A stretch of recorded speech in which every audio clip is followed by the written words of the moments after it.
Blog Talk Radio.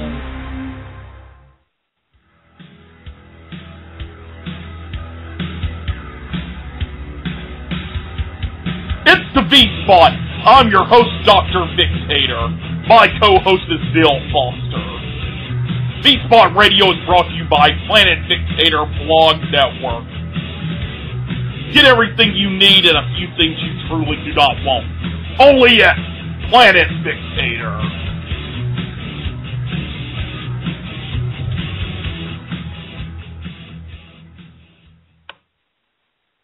Okay, we are on the air with a very early morning episode. Neil, how are you doing?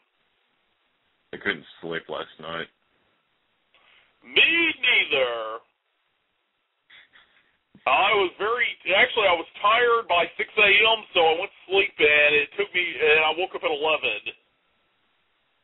And then I was kind of up by 8 because I went to bed around 4-ish, so I was kind of like, okay, need to try to get up. If I tried to dawdle too much in bed, dozing in, or getting 5 more minutes, I'll miss it. It's like, okay, how many minutes has it been? 2 minutes? Maybe sleep a little bit more. Okay, yeah. Hope it didn't oversleep. How many more minutes has it been? 5? That's pretty much what would happen with me when I was trying to. And there was a helicopter or something outside. It sounded like it was right above my apartment. So I don't know what the hell was going on there. We're supposed to be having Bill Oakley on right now. He hasn't showed yet, but hopefully he will. If we know our time zones, and we most assuredly don't. Well, I do. It's more the fact of whether or not he knows. Jeez, Bill. Was he one of the Harvard writers? Yes. He was the one that makes it doubly funnier. He was the one that had his Harvard nameplate threw at him by Krusty. Harvard. Horse kind of a yell, man. To get ready for the episode, we watched the episodes that he had written, the episodes he'd written, like Margin Chains, which was a crazy episode. And, it was all just it was funny how these were just a bunch of little vignettes tied together, but it was hilarious. And yet that's not one of his craziest ones. And he also did the casino episode, which is like one of the greatest 30-minute episodes in the history of anything. I would say it's one of the greatest 30 minutes of anything in the history of the world. It's got all the glitz of the British Isles and all the glamour. Now, I promise when he calls in, we're not going to just quote episodes he's written. Well, we're going to try not to. So I know people that write shows just love it when people do that. Oh, wait, here he is. Let me let him in. I can try Bill Oakley. Hello. All right, you just missed a very entertaining round of us quoting stuff you wrote over 20 years ago. Oh, fantastic. I suppose you don't want to do it again. We were just talking about the casino episode, and for some reason the thing that struck me was the British guy that was trying to start a British casino with very ugly women. Yeah, right.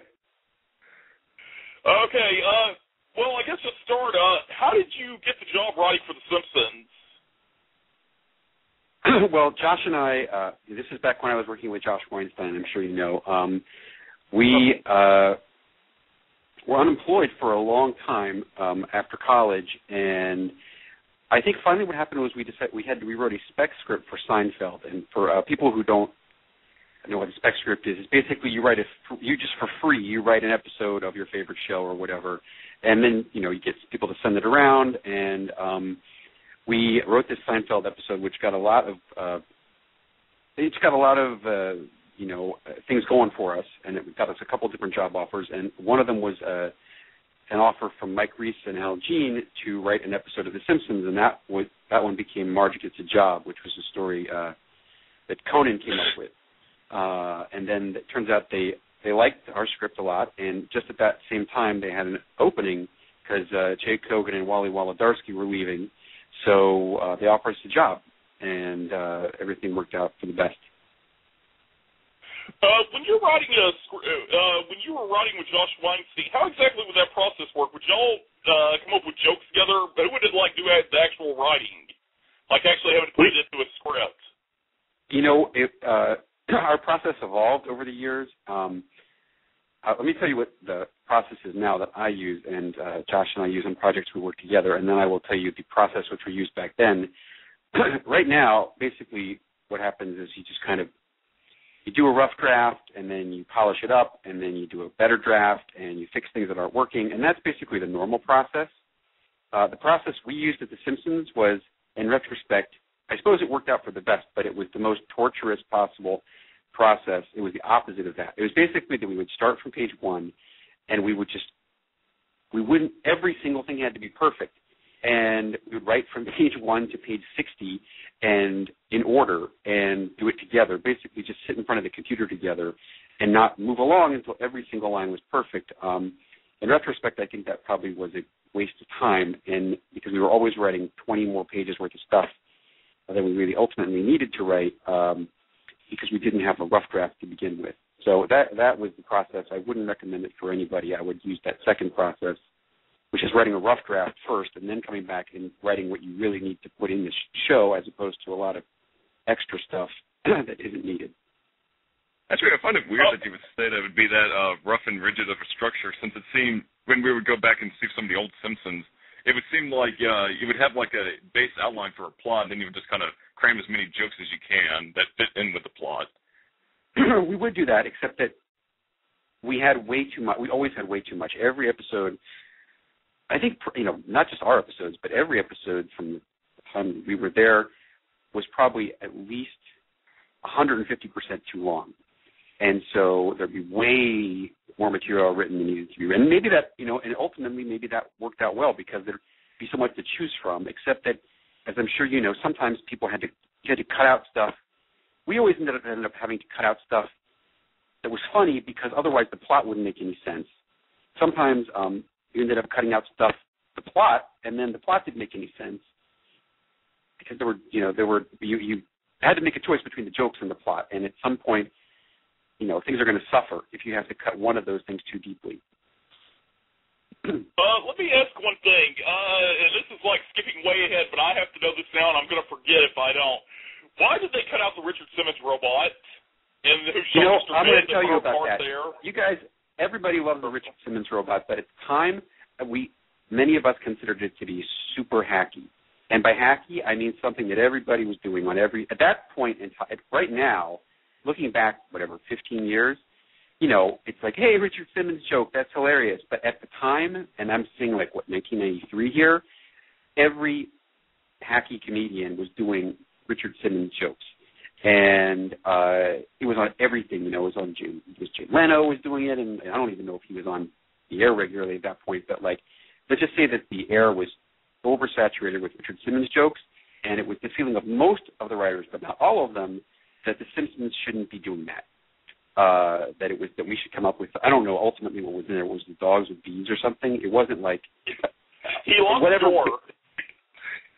Whatever ultimately was put in there was not, I don't think was probably better than the Richard Simmons robot, but it was not Richard Simmons. And I think I have to say that people at the Simpsons are and were comedy snobs, and I think we felt that was a little beneath us to do Richard Simmons. But ultimately, I think putting it on the air years later, it's pretty funny.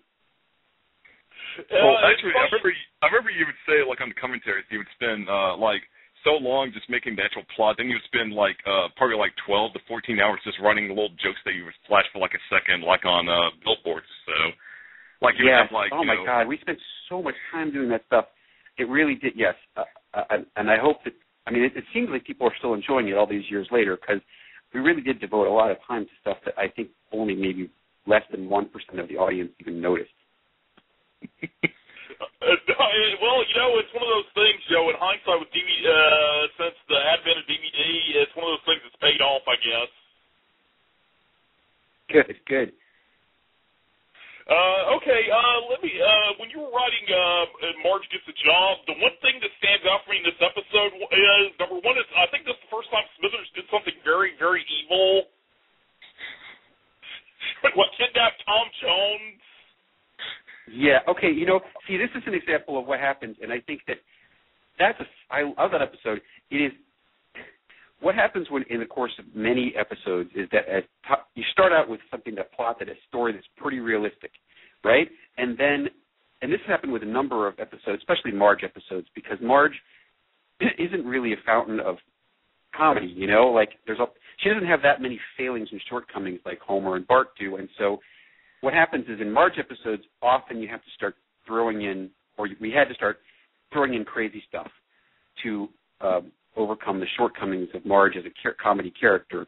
So each draft, it got crazier and crazier and crazier. The initial draft was pretty believable, and then as time went on, it got more and more nuts. That also happened with the other Marge episode that we wrote that year, which was that one when Marge goes to jail, which was like I think it was pretty believable in the first draft, and I mean it's much funnier, but it's totally insane. All that crazy crap with Jimmy Carter, History's Greatest Monster, which we all love now. At the time, I think Josh and I were like, that doesn't make any sense. I mean, it was supposed to be a little bit more like a second or third season episode that was pretty believable, and instead it ended up being like one of the craziest episodes of that whole year. But I think that paid off ultimately, because the decisions which I would not have made at that time, I'm glad that Mike and Al made them. Well, considering about 4 seasons later, you would actually have a Bond villain as a nice guy that would just show off and just play it off as nothing. Right. Well, that was, that's what happened. That's what happened between seasons. I don't have to tell you guys. Between season 3 and season 8 of the show, a lot of the boundaries that initially had been there dissolved over time, and there were certain milestones where that happened, like Homer going into space. And I remember this was so controversial at the time. We were like, Homer's supposed to be a regular guy, and the show was supposed to be about the travails of this regular suburban guy's family life, and his job and whatever. And here you have a story where this guy is going to be launched into space. He's going to be the most famous guy in America.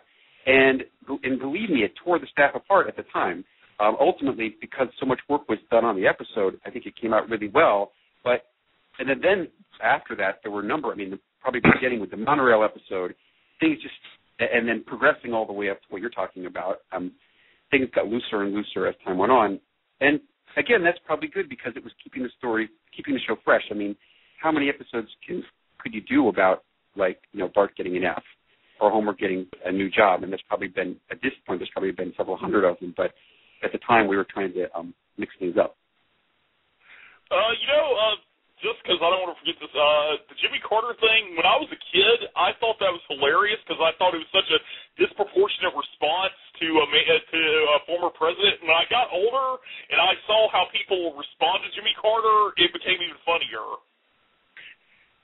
Now that you point that out, I think it's true. Because it was he's such a mild-mannered guy who was building houses at that point, was building houses for poor people, Habitat for Humanity, and that just because I guess his presidency wasn't really that successful, this vast overreaction. But now people really, yes, because of the Republican propaganda machine, I guess you would call it, people really do seriously think of Jimmy Carter as a monster, which is just crazy.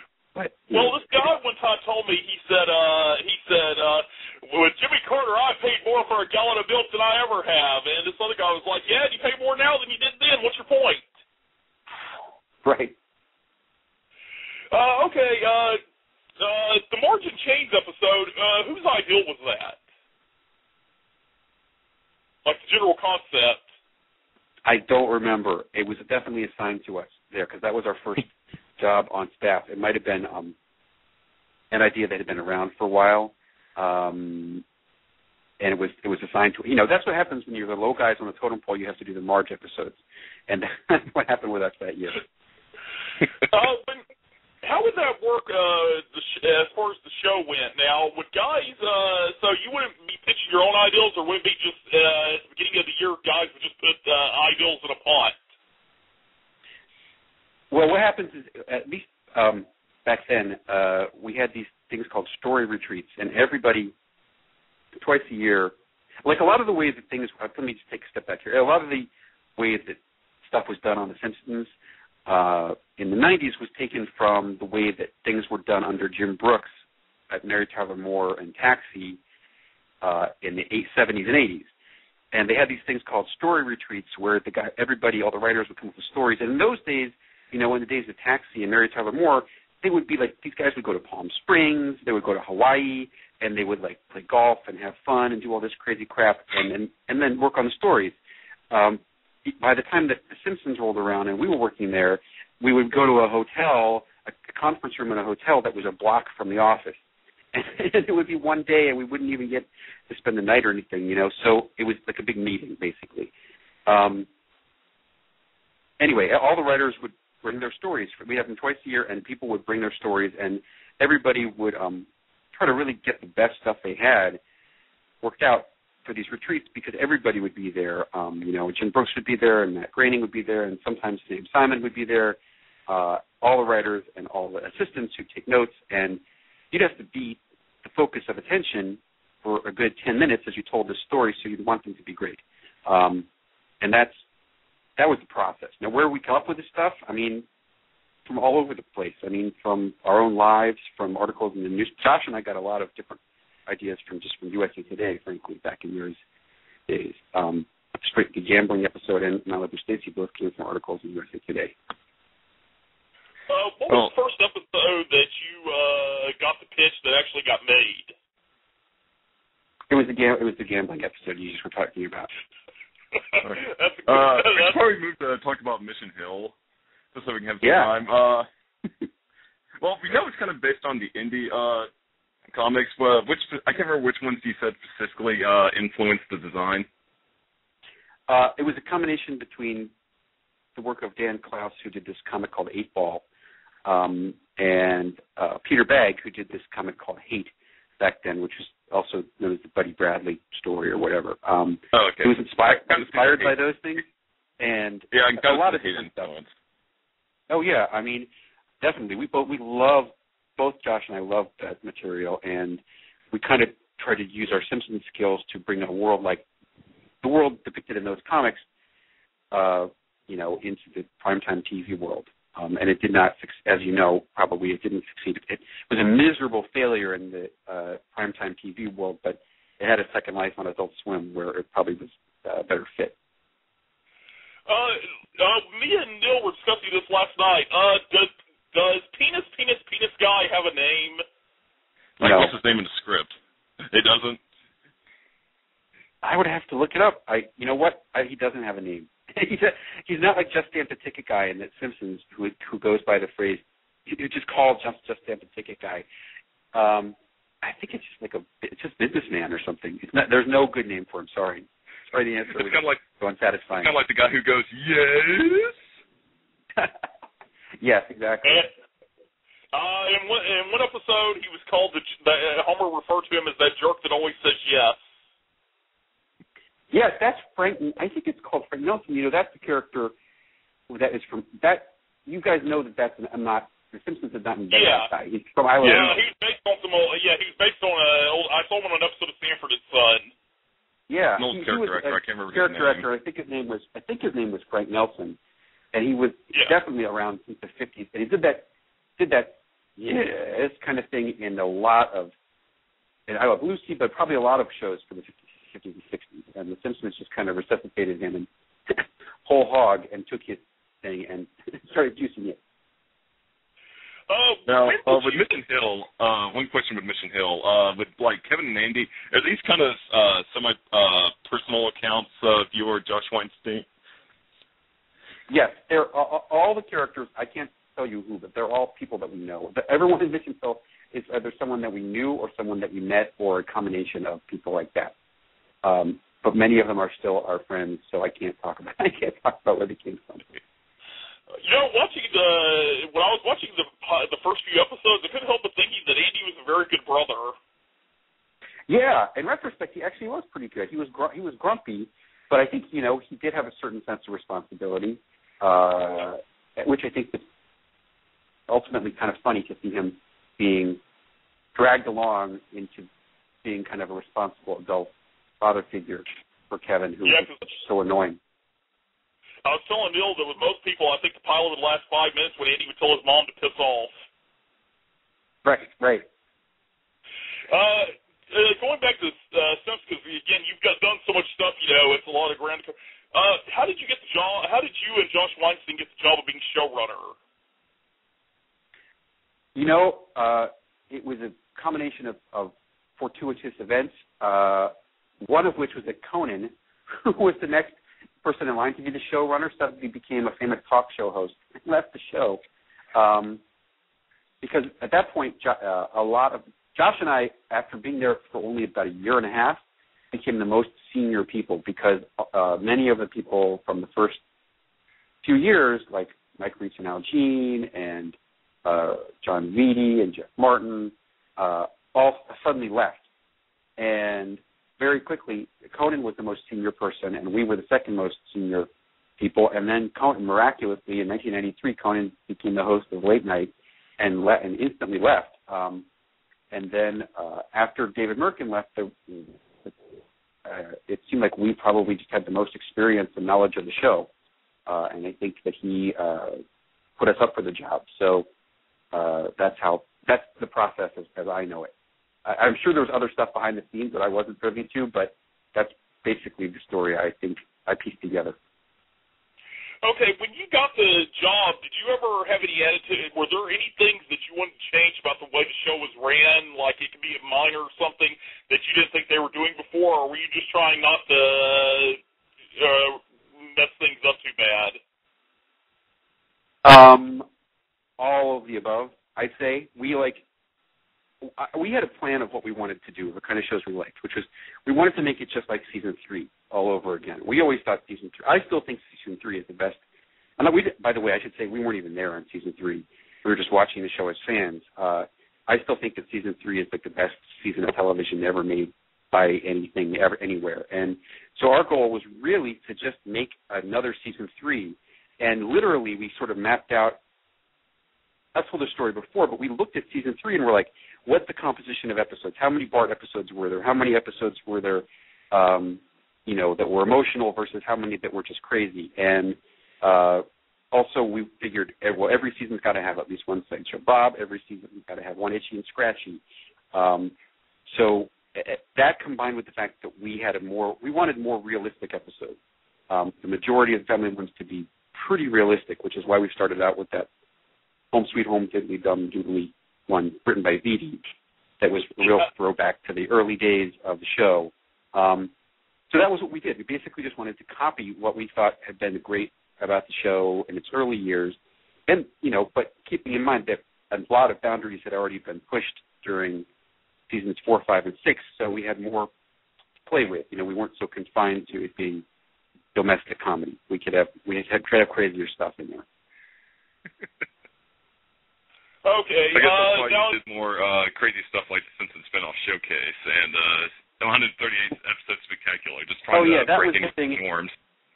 That was, we did want to have at least, I think we've reserved at least 2 episodes per year for just going batshit crazy, which was like, we felt like, given that we were making 22 or even 24 episodes a year, we felt that it was, given all the realistic, emotional, grounded ones we were doing, we felt that we also wanted to do 2 that push the boundaries, that were just crazy and broke down the walls. And I think one of the first ones we did was 22 short films.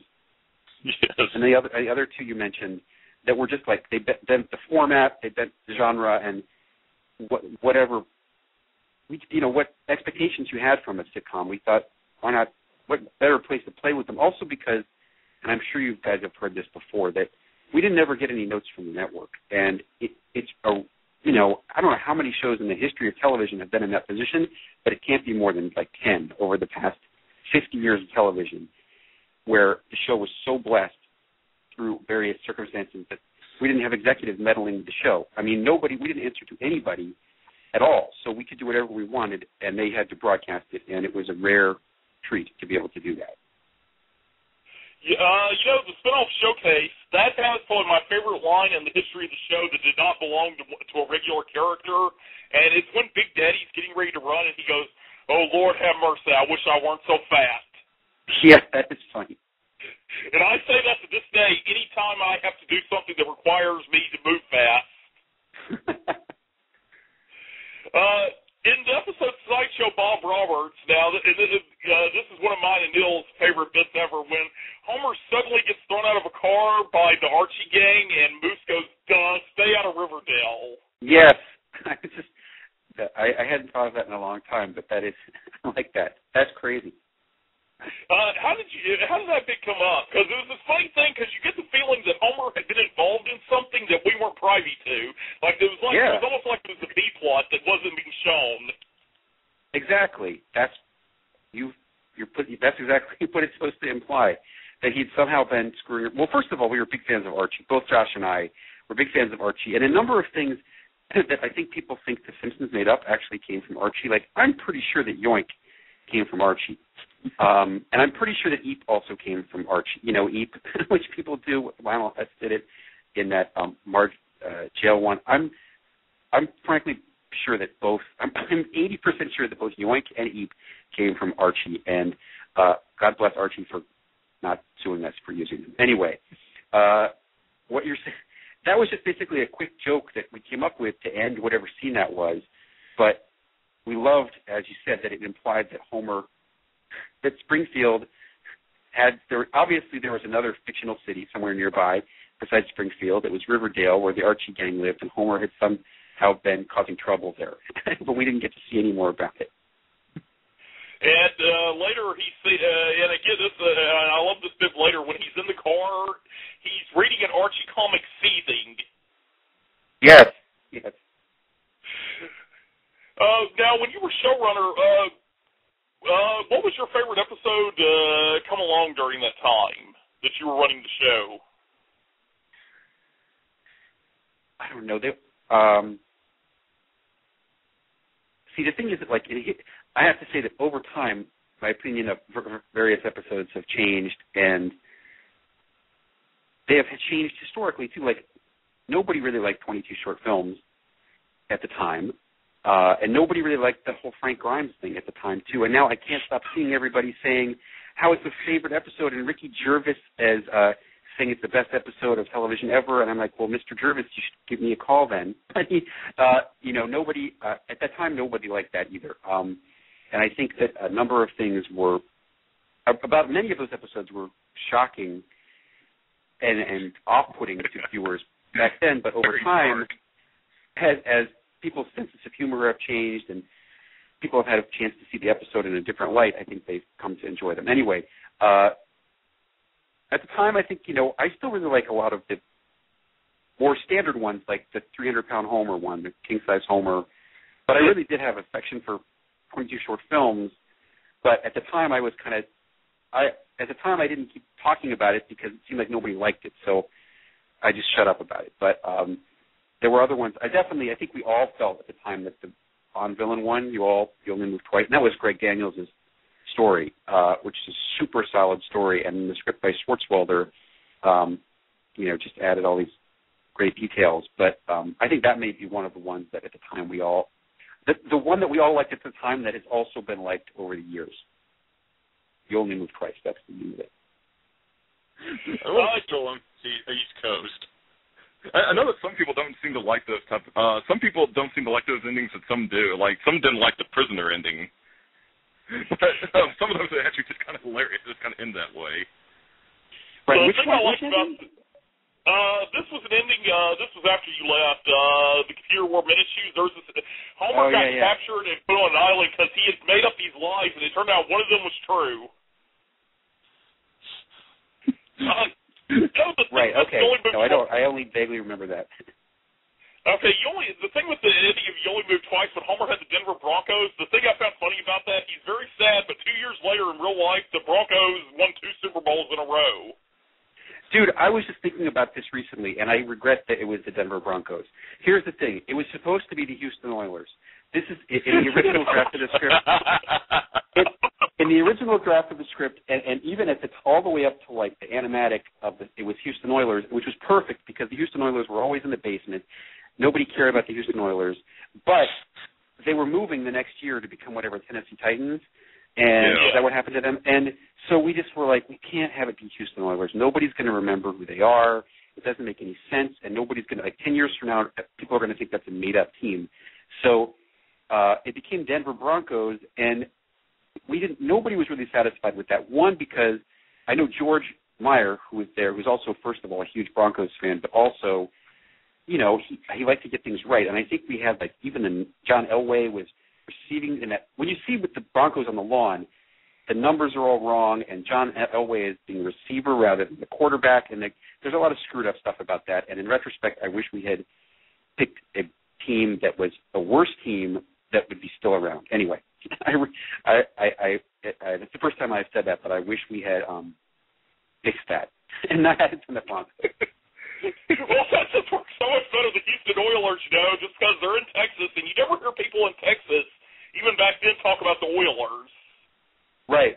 Well, as at the time, the rationale was, this team is going to be gone next year, so we better change it. The same thing happened with, by the way, at the end of the George Bush episode, that was supposed to be Nixon, not Ford who moved next, all the way up till, again, the animatic or whatever. It was Nixon who moved to next door and was really friendly to Homer, but Nixon died during the course of that episode, and we were, like, debating who it should be. For a few days, it was Bob Dole, and then we decided that we figured out, like, oh, wait, Ford looks just like Homer if you draw it like this, and then we made it Ford. Now, was there still going to be Dennis the Menace jokes on that episode, though? What? Was it still going to be like Dennis the Menace, though? Or not part of the writing staff? Wait, I didn't hear that part. The George Bush episode, the George Bush episode when Bart was harassing him, was it always intended to be like a Dennis the Menace parody? Yes, it was supposed to be just that. That's exactly right. Okay, how did that idea come about to have Homer get into a fist fight with George Bush? That was an idea that Josh and I had that we had been saving up for a while. We had it it was one of the ideas we were messing around with during the time when David Merkin was running the show, but we never did it for whatever reason. And then when we took over, we assigned it to Ken Keeler wrote that, right? We assigned it to Ken Keeler, and it was just basically we felt like George Bush we didn't want to do a political. This is another episode that was pretty much hated at the time, certainly by a number of people on the staff, including Harry Shearer, who gave us no end of crap about it. That it was not political in any way. We were like, George Bush, the real life George Bush, is seems like an old grouch, and having someone like that be Homer's neighbor, it actually kind of, that and Frank Grimes were two similar ideas. It might have been the same idea at one point, but split into two episodes, because it was like, what about an old grouchy guy who takes everything seriously? That seems like somebody who would be seriously annoyed by Homer. And then I think the idea was, let's make it George Bush, because I don't know how that came about, but that became that episode, and the Homer's Enemy became Frank Grimes' episode, and they definitely have similar underpinnings.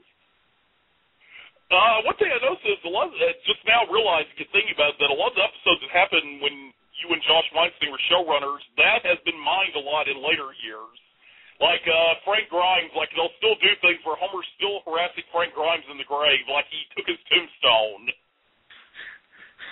Yeah, that one, we needed a super dark. The thing about that one is, and it's very clear, that episode, let me say this, and I think I said this before in the past, Homer, we had to turn up Homer's bad behavior in that episode, because if he was just acting kind of normal, it wouldn't be that funny. And so Homer's behavior is consciously dialed up to be worse than usual, or at least usual at that time, throughout the whole episode. And at the end, we were like, he's going to have to do something horrific and in horrifically bad taste to really make it clear what this episode is about. And then we're like, oh, well, that's his funeral. He can be, because and I don't have to repeat, let me just say this, state the obvious. The whole point is the show takes place in Homer's universe. And in Homer's universe, Homer wins at the end of the episode no matter what. That's the way that The Simpsons works. You don't usually have an episode where Homer doesn't win or things don't get reset at the end. And so Frank Grimes was the unfortunate victim of that. The fact that the universe was against him. I think when I was, I remember when we were watching this on DVD, Neil was disturbed by how much I was laughing as Frank Grimes was being lowered into his grave. Yeah, it's dark. It is dark, man. People, as I said back then, people did not like that. We got one letter. The thing is, this was back when people sent letters to TV shows, which seems so antiquated now. But like, all we got was one letter from some guy who worked on like an army base or something somewhere in California, who just said, "You guys nailed it." That's the frustrating that we nailed what it was really like to work with a bunch of dopes. And this guy, obviously, I think felt that the people he worked with were idiots and were wrecking everything. And this guy, he really summed up what we had.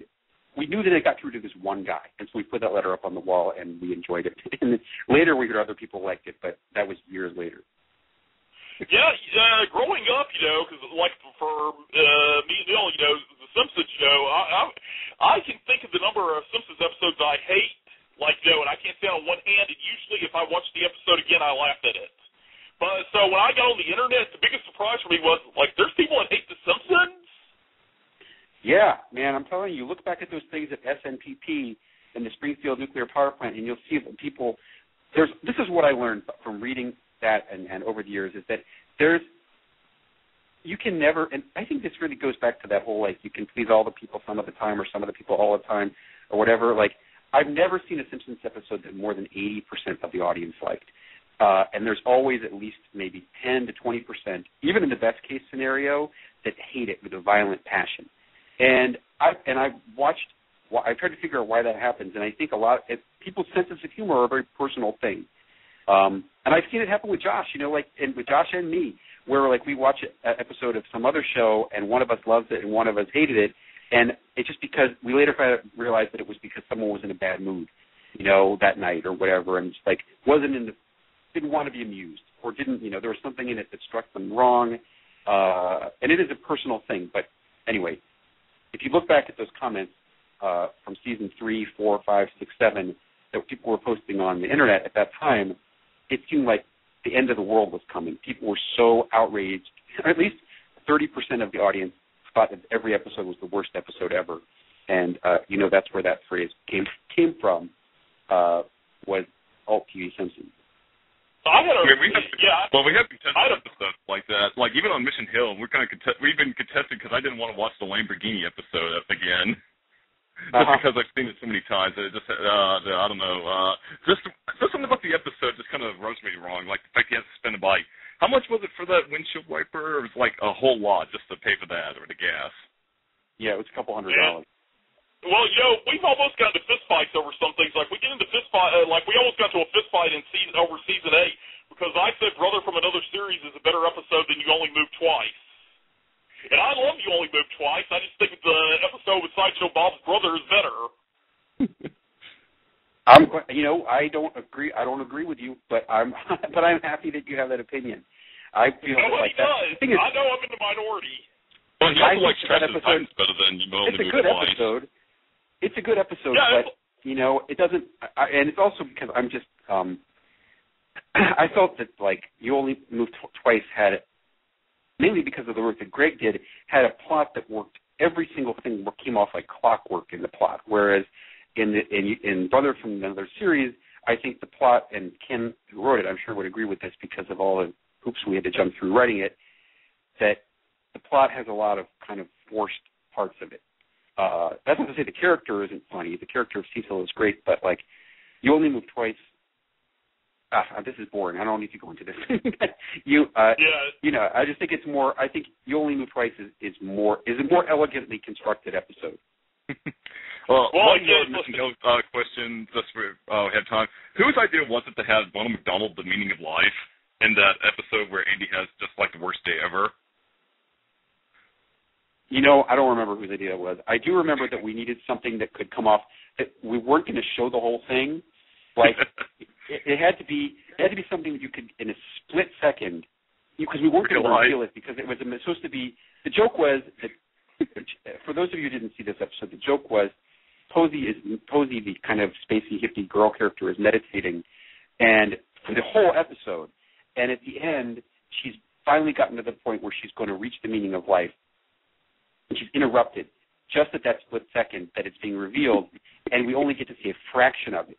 And for people who freeze frame, it appears that what she's seeing is a giant statue of Ronald McDonald. So I think it was just, I don't know who came up with it, but it was a combination of us and probably the designers who were like, what could you possibly show in a split second that people might be able to figure out? You know, and you're only seeing a fraction of it, I think, as well. Yeah, it's not very long.